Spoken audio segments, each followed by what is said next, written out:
जय भीम, जय भारत, जय संविधान, जय मंडल, जय जोहार, जय विज्ञान। आज का जो लाइव है ये अभी फेसबुक पे हम लोगों ने किया था, लेकिन उसके बाद ये तय किया गया कि इंस्टाग्राम के जो व्यूवर हैं, जो साथी हैं, जो इंस्टाग्राम आईडी से जुड़े हुए हैं, उनसे भी बात की जाए। ये एक महत्वपूर्ण लाइव है और उस लाइव का कारण क्या है ये भी मैं आपको बता दूंगा। हालांकि जो लोग सोशल मीडिया कई और साइटों से जुड़े हैं उनको तो इसका जानकारी होगी। सबसे पहले सभी धर्मों में जन्मे सभी संतों, गुरुओं और महान पुरुषों को मैं नमन करता हूं। उन क्रांतिकारी साथियों को भी नमन करता हूं जिन्होंने आजादी की लड़ाई में अपना बलिदान दिया। जिन परिवारों ने बलिदान दिया उन सबको भी जो है मैं नमन करता हूं। साथ साथ देश के किसानों को जो देश का पेट पालते हैं, देश के अन्नदाता हैं, देश के मजदूरों को जो जिनकी वजह से बड़ी बड़ी बिल्डिंगें खड़ी हैं, जिनका खून पसीना शामिल है, जिसके कारण जो है महाराजाओं के महल और गरीबों की झोपड़ी तक बनी है, उनको भी नमन करता हूं। देश की वीरांगनाओं को और देश की आधी आबादी महिलाओं को, बहनों को भी साधुवाद करता हूं, जय भीम करता हूं, नमस्कार आदाब करता हूं। सम्मानित साथियों, 11 सितंबर 2024 दिल्ली रामलीला मैदान। एक महीने से पहले लगभग मैंने आपसे कहा था कि दिल्ली में रामलीला मैदान में एक ऐतिहासिक आंदोलन, आरक्षण बचाने के लिए, संविधान बचाने के लिए, लोकतंत्र बचाने के लिए, अपने अधिकारों की रक्षा के लिए और बहुजन समाज पे होने वाले जुल्म जाति खत्म कराने के लिए हम लोग कर रहे हैं। मैं बस आपसे ये अपील करने के लिए आया हूं कि हमेशा की तरह इस बार भी मैं आपका इंतजार दिल्ली के रामलीला मैदान में 11 सितंबर को सुबह 10 साढ़े 10 बजे करूंगा। मैं आपसे हूं और आप मेरी ताकत हैं।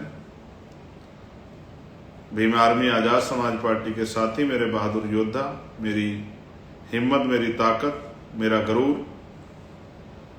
मैं आपसे आग्रह करूंगा, जो जहां से मुझे सुन रहा है, आज, कल, परसों, तरसों, चौथे दिन, जब जहां तक मेरी आवाज पहुंच जाए, एक दिन के लिए स्वाभिमान सम्मान के आंदोलन में योगदान देने के लिए दिल्ली जरूर आना।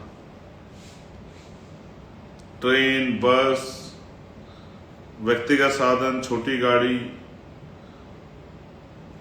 पिछली बार तो बहुत सारे साथी पैदल ही, और भोपाल के आंदोलन में तो छोटी छोटी बच्चियां, 4 साल की, 5 साल की, 6-6 साल की बच्चियां स्वतः ही अपने परिवार परिजनों को लेकर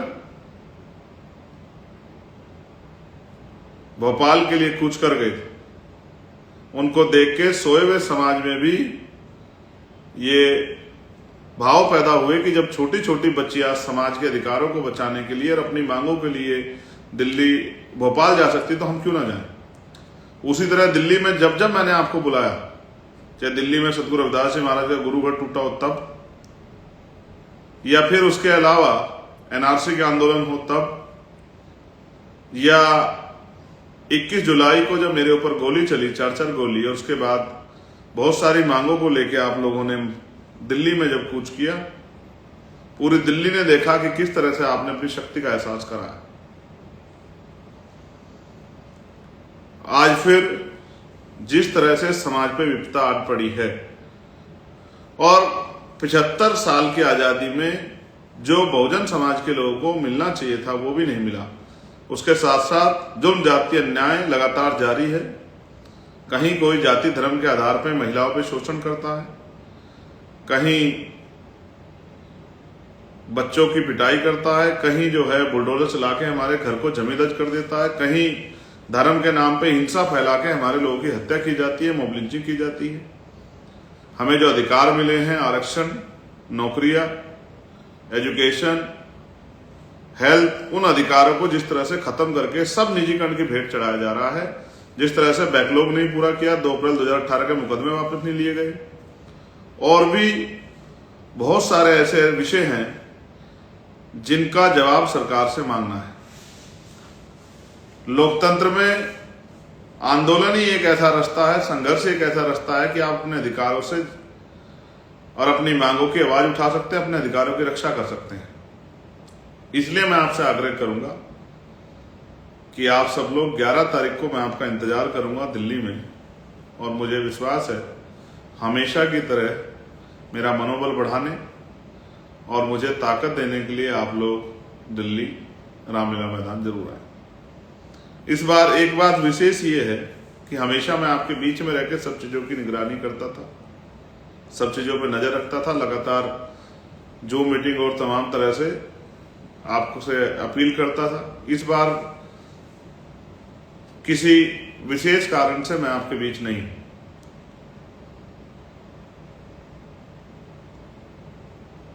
विशेष कारण भी मैं आपसे बता दूंगा, लेकिन साथ साथ मैं आपसे कहना चाहता हूं कि जब मैं यहां नहीं हूं तो मेरी आपकी जिम्मेदारी ज्यादा हो जाती है। मैं राजस्थान, हरियाणा, पंजाब, दिल्ली के साथियों से, मध्य प्रदेश, बिहार, उत्तराखंड और यूपी के साथियों से विशेषकर ये कहूंगा कि जब मैं यहां नहीं हूं तो आपकी जिम्मेदारी ज्यादा बढ़ जाती है, तो आपको अपनी जिम्मेदारी को अदा करना चाहिए।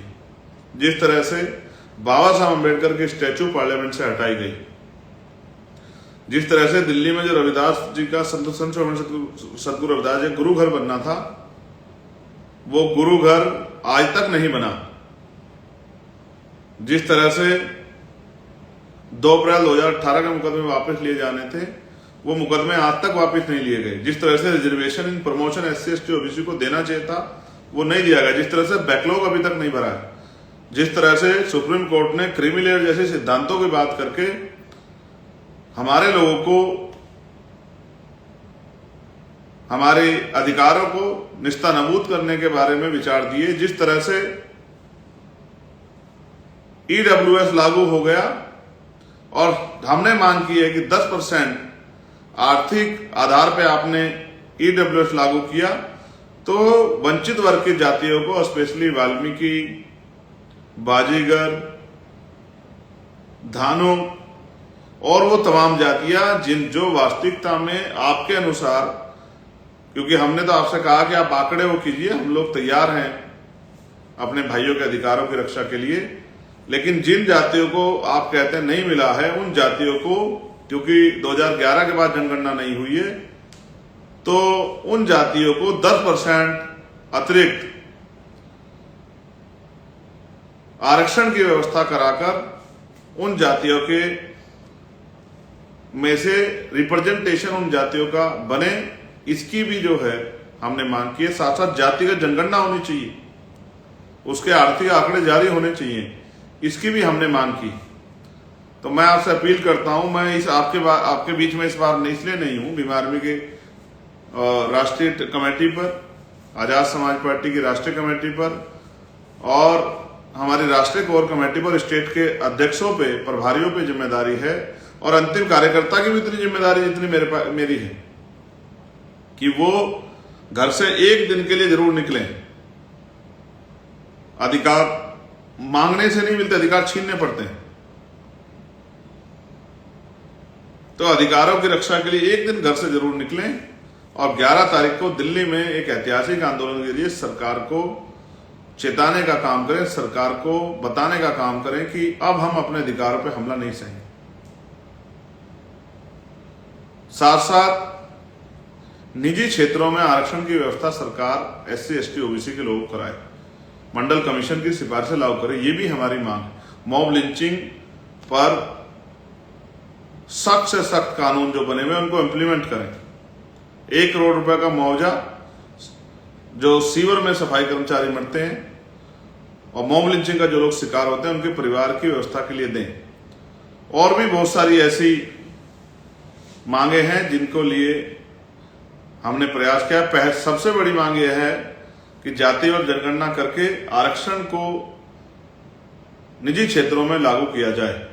तो मैं आपसे अपील करता हूं, मैं इसलिए आपके बीच नहीं हूं कि इस बार मैंने तय किया था, बहुत दिन पहले मैंने तय किया था, लेकिन इस बार वो लागू हो रहा है कि जब भी मैं किसी हाउस का मेंबर बनूंगा तो उसके बाद मैं तब तक किसी चुनाव का हिस्सा नहीं बनूंगा उस तरह से जाके, जब तक मैं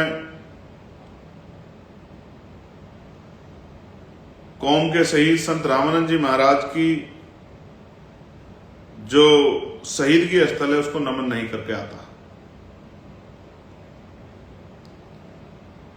मैं कल 5 तारीख को कौम के शहीद संत रामानंद जी महाराज की शहीदगी स्थल उनको नमन करने के लिए जा रहा हूं और मैं 11 तारीख के आंदोलन में ही अब आपसे मिलूंगा। मेरा आशा विश्वास है कि मेरी गैर मौजूदगी में हर एक कार्यकर्ता, हर एक नेता, हर एक पदाधिकारी चंद्रशेखर आजाद बन के इस आंदोलन को सफल कराने के लिए संघर्ष करेगा। 11 तारीख सुबह 10 बजे दिल्ली के रामलीला मैदान में मैं आपका इंतजार करूंगा। हमेशा की तरह इस बार फिर जो है आप इस शक्ति को मजबूत करेंगे, कमजोर नहीं पड़ने देंगे। बहुत बहुत धन्यवाद। जय भीम, जय भारत, जय मंडल, जय जोहार, जय संविधान, जय जवान, जय किसान, जय लोकतंत्र, जय विज्ञान। आप सभी के लिए मंगल कामनाएं। याद रखिए 11 तारीख सितंबर 2024 सुबह 10 बजे दिल्ली के रामलीला मैदान। धन्यवाद।